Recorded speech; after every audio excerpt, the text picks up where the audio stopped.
And when I get high and I put drugs, it's like, that's all the box that I seen. I'm just stuck in this situation. And anything else doesn't matter, doesn't exist. I was born in California. My mom suffered from addiction.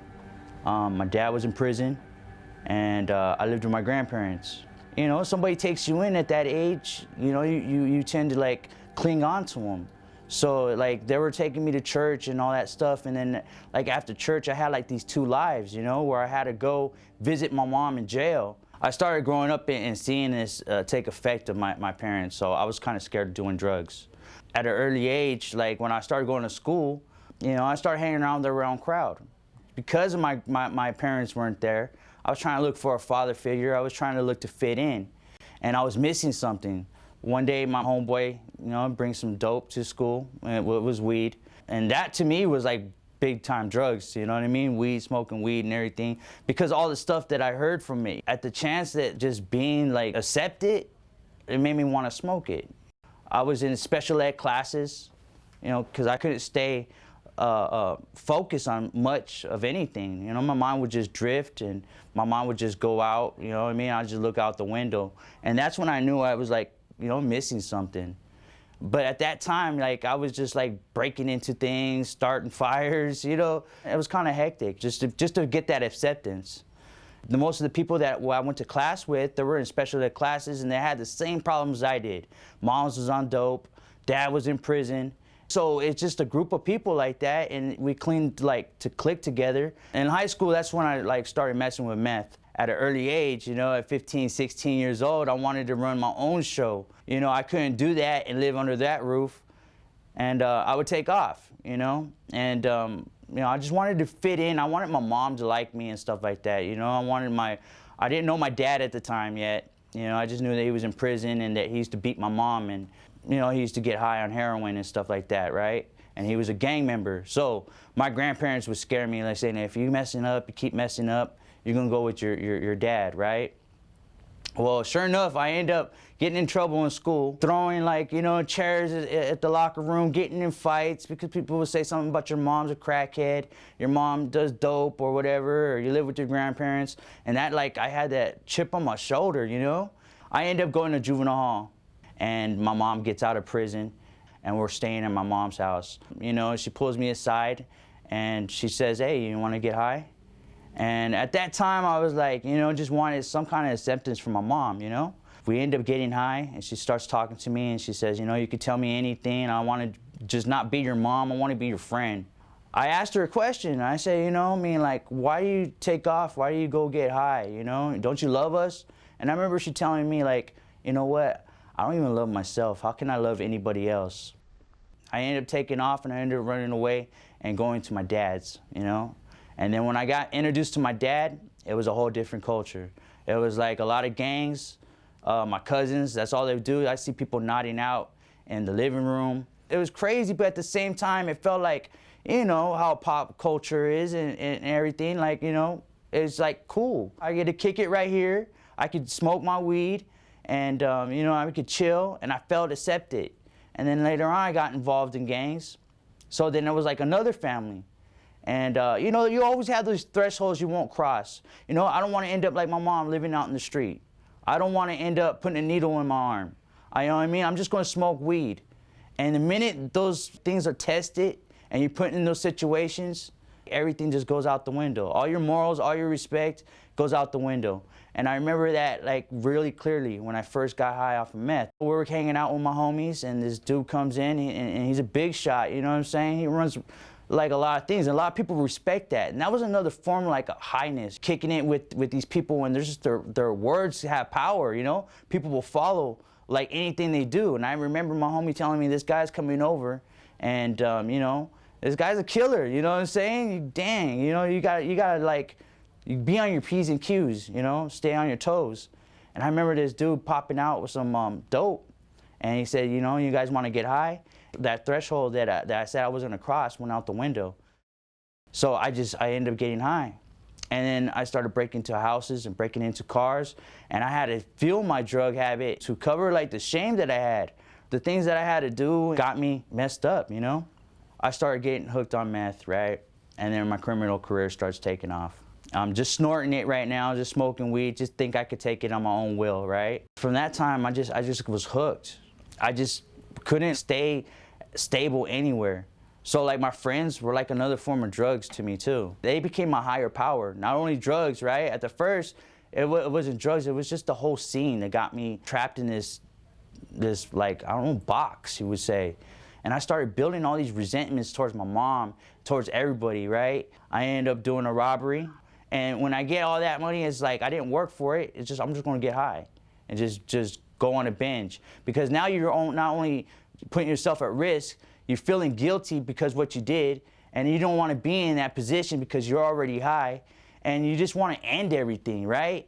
I smoke enough, so I start going crazy, man. I start going delusional. I would think the cops were after me. I start tripping on my homies. I'm thinking that they're planting like all kinds of listening devices in my room, and I think the FBI is after me. And you know what? I'm doing so much dirt that it wasn't far-fetched. And I end up getting locked up. You know, my crimes, I never did it sober.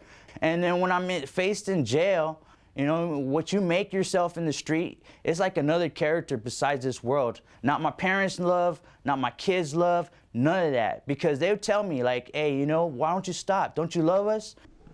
So I find myself in the same predicament, and even in a worse one. I started robbing drug addicts and stuff like that to support my habit. I figured that that's like, who's gonna tell on me? They're not gonna tell on me. Then I'm locked up again. And this last time I was locked up, I'm like, man, I can't keep going through it, right? And I get a visit from my mom, and it was kind of crazy, you know? And she tells me that she had to tell me something, you know? I'm like, well, what's going on? And she told me she caught HIV, being out in the streets because of her drug addiction.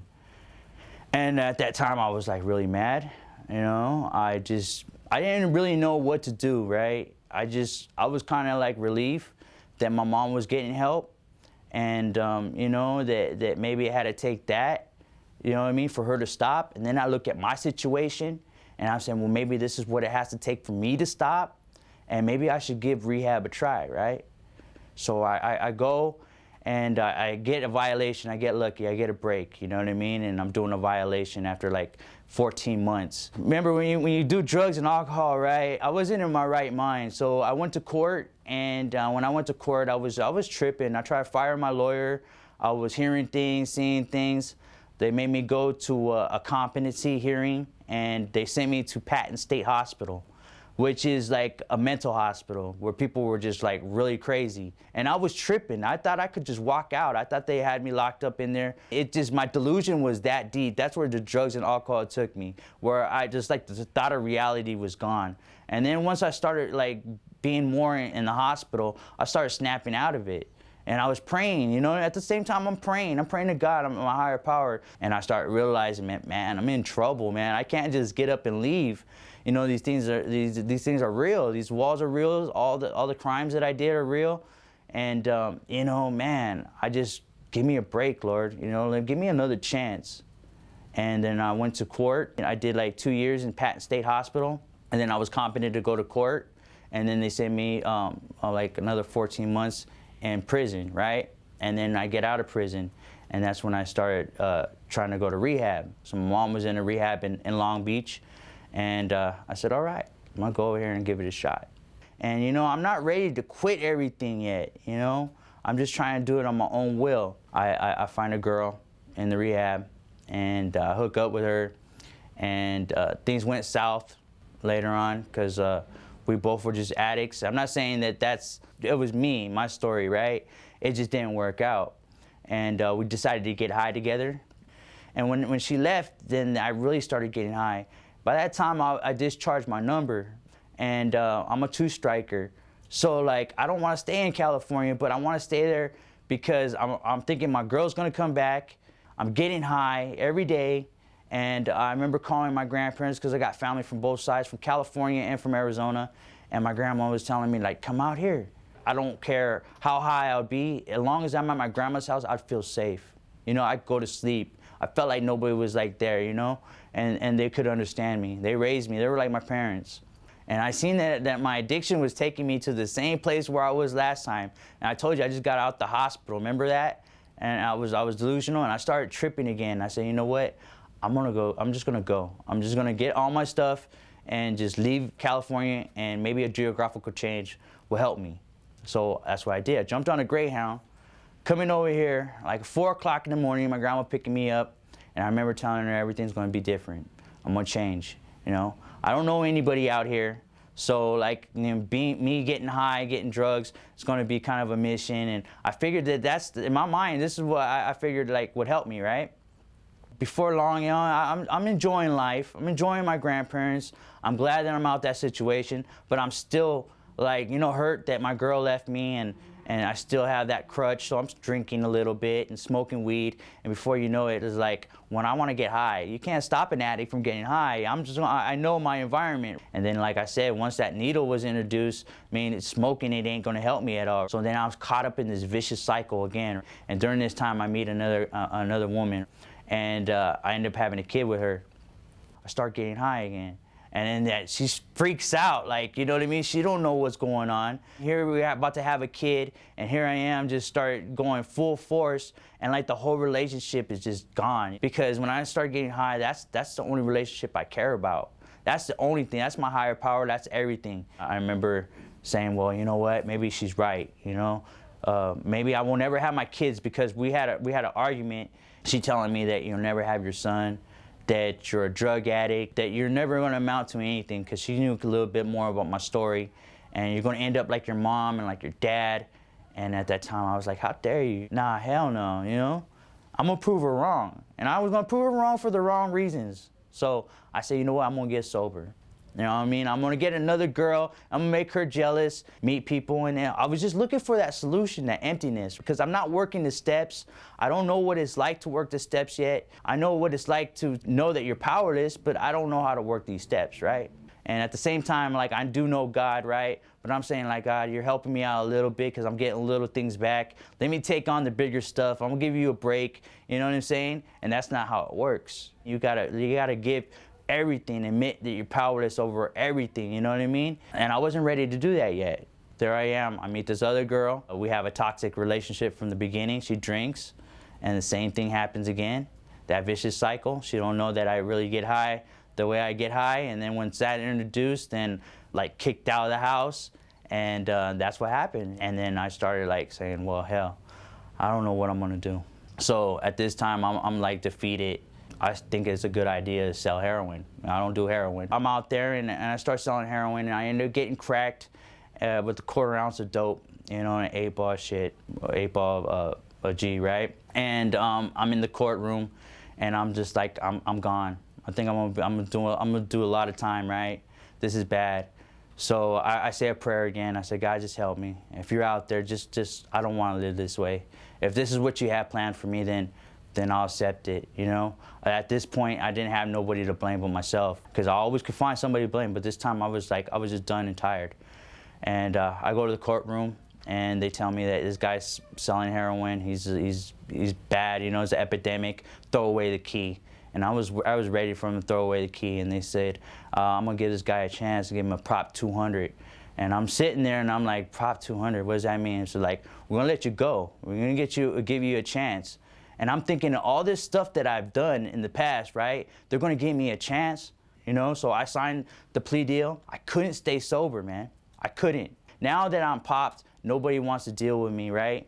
So I figured like, oh man, this is where my addiction takes me, you know? So I'm out there smoking dope with the homeless people, right? And before long, you know, I'm missing like pretrial services and all this other stuff, right? I end up getting a probation officer, and she hasn't tested me for a while, but I'm not reporting.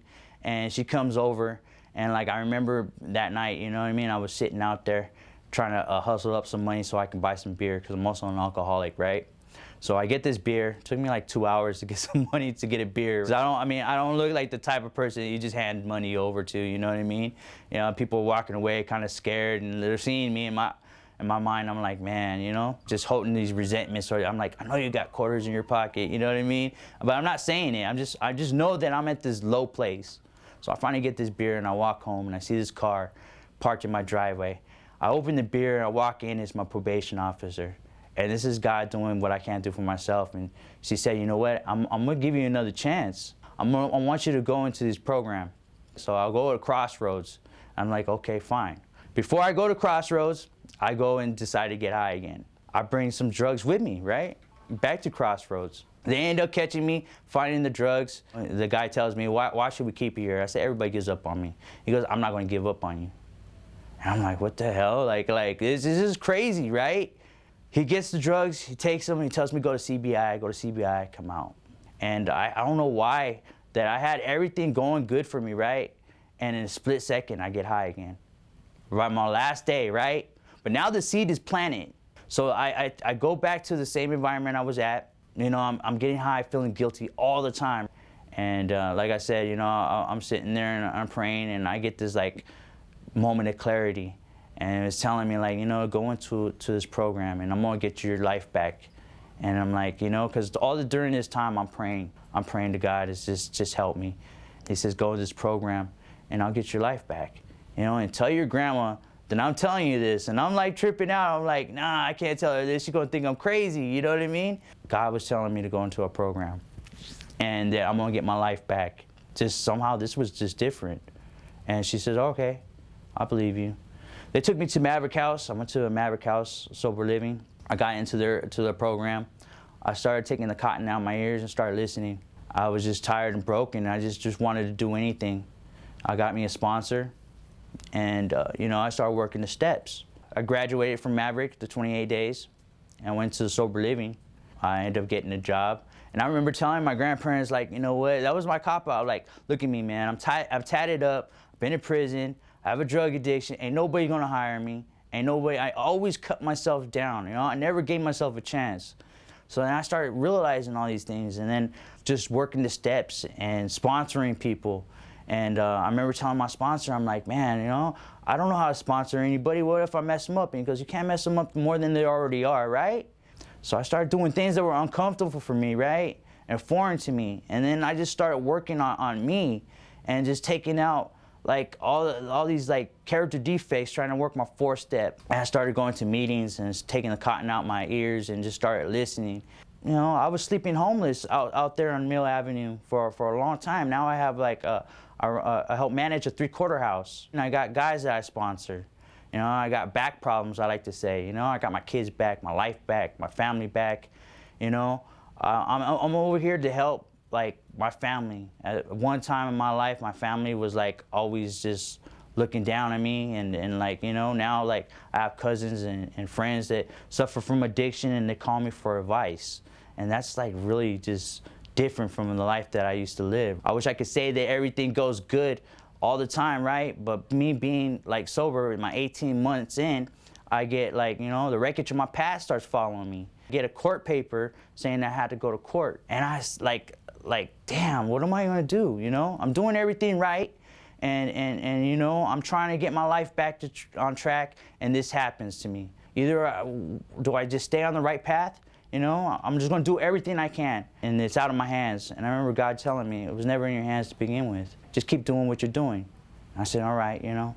And I was facing a couple of years again from the time I was out there running and gunning. When I was on probation, I got caught. And, you know, that was coming back. And I continued. I said, you know what, I'm going to go in. And if I go into jail, I'm going to go in sober. And I'm going to try to help as many people as I can. And I'm not going to try to live that life. No matter what, I just had to learn acceptance. And I went to court, and they gave me like 2 years probation.